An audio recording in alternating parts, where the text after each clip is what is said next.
Сәлем достар, бүгін мен сіздермен таңғы асқа дайындауға болатын, ерекше дәмді 5 минутта дайын болатын, лаваштан дайындалатын бөректердің рецептімен бөлісетін боламын. Видеоны соңына дейін қараңыз және сізде дайындап көріңіз. Бізге ең бірінші керегі осы лаваш және мынандай моцарелла сыры.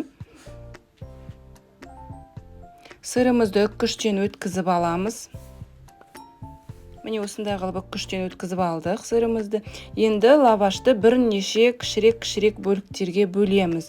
Видеода көріп отқандарыңыздай. Міне осылай.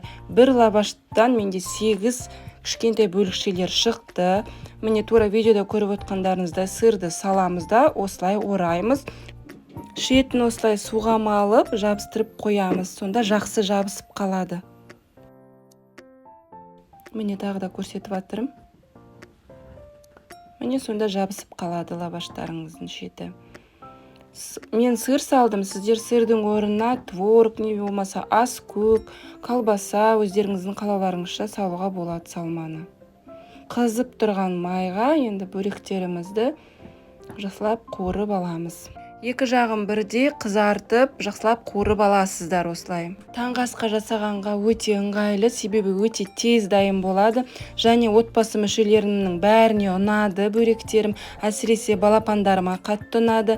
Сондықтан сіз де міндетті түрде жасап көріңіз, балапандарыңызды қуантыңыз. Менің каналыма жазылып, рецепттерімді бірінші болып көріп отырыңыз. Ас болсын, сәттілік!